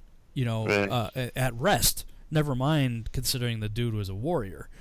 So I mean, just to keep your heart beating, you got to consume so many calories, and Doug was likening that to cheeseburgers and pizzas and stuff. How many he would have to eat? It was quite a large number.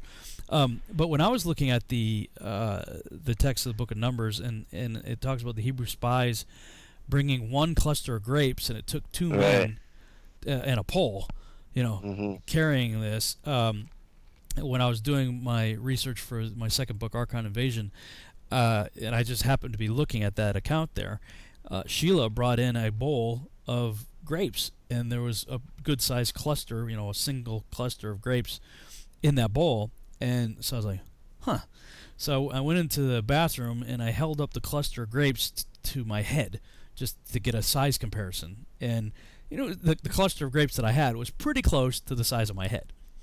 So I'm like, oh, that's interesting. For scale purposes, I started to think, how big would these grapes have to be before I couldn't carry them myself? I would have to grab a buddy and a pole to make it work. And so I using 3D software, created a man with a size grapes, right beside his head, and I scaled the grapes up to the size that and weight that I figured it would have to be before I would need help carrying it.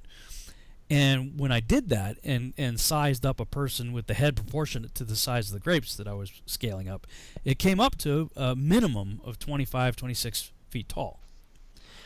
And I was looking, I'm like, wow, wait a minute. It looks to me like the size of the grapes that we're told about here gives you the scale of the giants. That you're looking at a minimum of 20-footer. Right.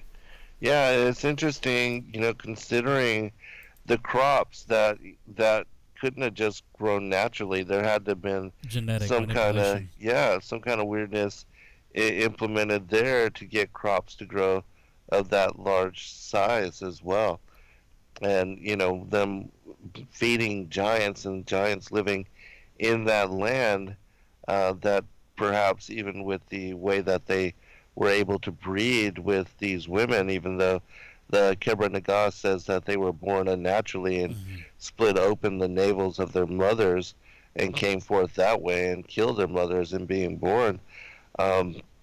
Perhaps they used some other kind of incantation or magic or something of that nature to create crops of that large size as well.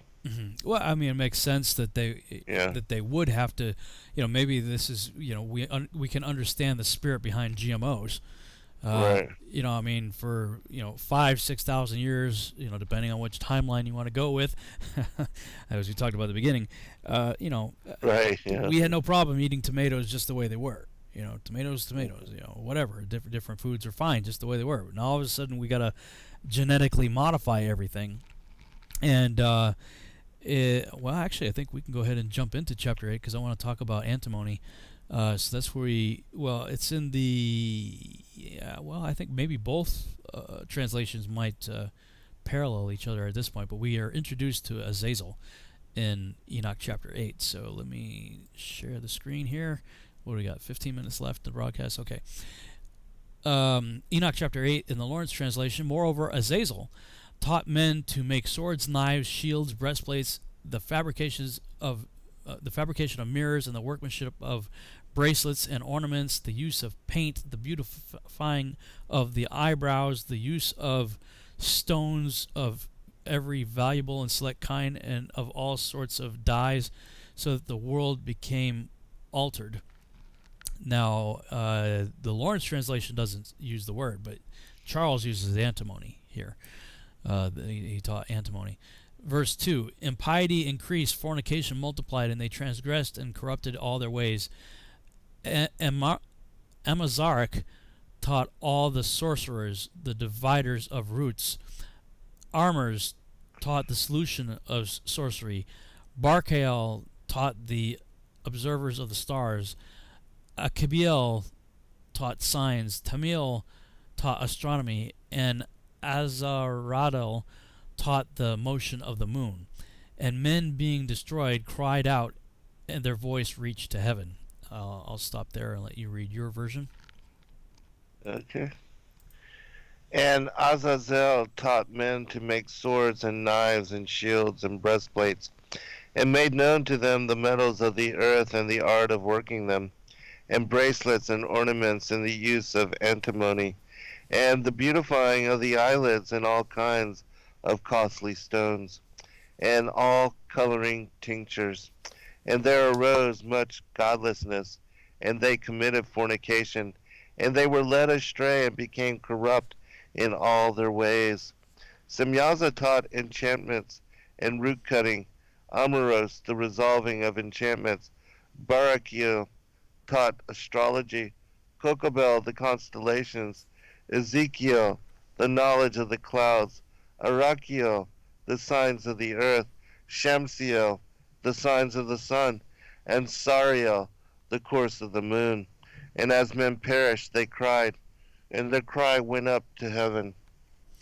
Chapter 9. Okay, so antimony, the Charles version mentions antimony there regarding Azazel and what he taught and stuff like that. What caught my eye about that is I was reading something about bottled water, and how, if you leave a bottle of water in the car, for instance, in the summertime, you shouldn't drink it because the plastic starts leaching into the water, and one of the substances that is said to leach into the water is antimony. And I'm going, well, isn't that interesting? First of all, the fact that we're paying for water now, right? We got to drink it in bottles like that. That in and of itself is suspect. But combine it with the fact that one of the byproducts is antimony. A lot of things started to beg the question: have the Watchers been released? Mm-hmm. Because, and it is my contention, I believe that they have been. It may be a progressive release. I don't know if all 200 have been released, or if they're progressively being released. But if you look at what the Watchers in the Book of Enoch taught men to do, and you go back to the beginning of the 20th century and work your way forward, it's a pretty darn good match for what these characters were teaching men to do. And the other thing I wanted to share real quick from Dr. A. Nyland's book was some of her footnotes on Azazel. Let's see, we got 10 minutes. We got 7 minutes. I won't be able to get through all of it. We might have to pick up on some of this next week. Of course, she makes the obvious connection to Leviticus chapter 16 and the Day of Atonement and the whole issue of the scapegoat. And that's one of the big proofs that I use for the authority of the Book of Enoch. Because if we believe that the scriptures, the canonized texts, were inspired by the Holy Spirit and written by men, then under the inspiration of the Holy Spirit, we have some major references. And I'll go a step further. Moses spoke with God face to face as one speaks with a friend. So I'll take that a little bit further than inspiration and go to dictation. Hey, Moses is hanging up on the mountain with the Creator himself, and hey Moses, you getting all this? Listen to what I'm telling you here. And when he gets instructions for the Moedim, the appointed times, the feasts of God, and we get to the Day of Atonement, and we see that they cast lots, and it comes up either for Yahuwah or for you'll see scapegoat in the King James, but it's Azazel. And when we get to, in the Charles version, I think it's Enoch chapter 15, that talks about all sin being ascribed to Azazel. And so that's where we get an understanding of what's going on with the Day of Atonement. If it came up for the scapegoat, the Israelites would tie a ribbon around its horn, lay their hands upon it, signifying like placing the sins of the nation upon the goat, and then send the goat out into the wilderness. Well, where are they sending it? They're sending it to Azazel. Why? Because Enoch said all sin had been ascribed to this character. Mm-hmm. So that's pretty huge. But what caught my attention was I had created, when I was writing Seed, going back to 2009 now, and have this encounter, my troops encounter Azazel in the cave of Dudiel, and I was just using my mind, my imagination to create this character, and I wanted it to be like this real ugly beast, goat-like. So I came up with this hybrid creature that had like a goat head and a human torso and the lower torso of a dragon. So I created this in 3D, modeled it all out, thinking, hey, I just created something original here. There was nothing that inspired me to do that. No outside source. It was just something I came up with. But then I get this book by Dr. A. Nyland, and she writes on page 24 on her footnote on Azazel. She said, in the 1st to the 2nd century Jewish texts, the Apocalypse of Abraham, Azazel is portrayed as an unclean bird which came down upon the sacrifice prepared by Abraham. It describes Azazel as an evil spirit, a liar, and as an entity that brings troubles to humans who live wickedly. The Apocalypse of Abraham states that the wicked will decay in the belly of the cunning worm Azazel and be burned by the fire of Azazel's tongue. Azazel's appearance is described as a dragon with hands and feet like humans and having 6 wings on the right side and 6 wings on the left side of his back. I'm like, other than I have wings, but I didn't have 6. I had, just 2 wings on his back. Mm-hmm. But described as a dragon and elsewhere described, as a goat. So apparently in the Apocalypse of Abraham, he's described very much the way I depicted it, and I never read that. I've never seen it anywhere. I was like, whoa, okay. You should read that text. It is it's pretty profound. The Apocalypse of Abraham? Yeah, it's one of my favorites. Oh, yeah? Something I'll definitely have to check out. Well, we've got, looks like 5 minutes or so left of the broadcast. Did you have any other comments or 3 minutes, any other comments that you'd like to make on that? I will make, since you're talking about Azazel, in the Apocalypse of Abraham, Azazel is the serpent in the garden that beguiles Eve. And it ascribes the seed of the evildoers, just as it in Isaiah 14, where it talks about Lucifer being the abominable branch. It ascribes Azazel as being the father of the evildoers, the wicked, the tares. And so that's one of the reasons why it is one of my favorite texts, because it goes through that whole seed line enmity between the seed of the woman, seed of the serpent, and connects the serpent, it being a dragon, as you said, that Azazel has feet and legs like a man, but yet wings like a dragon, and is described as a feathered serpent. And so there's that whole connection again that's to interesting. the Genesis 3 story. That's interesting because so many different Hebrew texts have a different name for the serpent in the garden. Right. Samael, of course, we would say Satan. Right. You're saying that it was the Apocalypse of Abraham that said it was yes. Azazel? Yeah, Azazel, yes. There are other names, too. I can't think of the top of my head, but I wonder. So it makes me wonder if they're actual names or if they're not. Seem to titles. be titles. Titles. Yeah, like Samael means the viper of God, the angel of death. Satan, we know, is the adversary.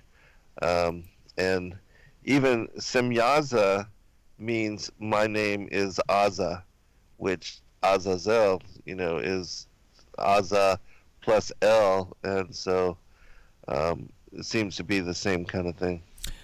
Several people earlier in the chat room were asking about, what's the deal with these names ending in L. It is my understanding L is just is God, and usually it's preceded by a word that means something of God.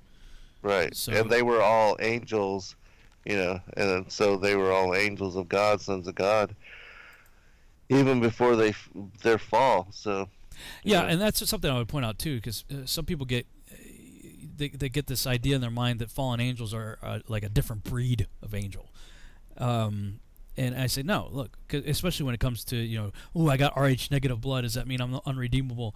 Because I personally believe Rh negative entered the human genome as a result of the Genesis 6 experiment. I say, look, no, angels are angels, just like humans are humans. There are bad humans and there are good humans, and the bad humans are humans that chose to do something wrong, and fallen angels are just good angels who chose to do something wrong and then became bad angels as a result of that. Exactly. Right. They're not another breed of angel. Right. So, well, it looks like we got about 10 seconds left. Hey, Zen, this was awesome. Thanks so much for coming on again. Always a pleasure, brother. And we'll pick it up. Catch you on my show next week. Yep, next week on Zen's show, which is, what is that, the 26th? So we'll see you guys next week on Zen's show. Thank you guys so much for listening. Good night, everybody. Good night, all.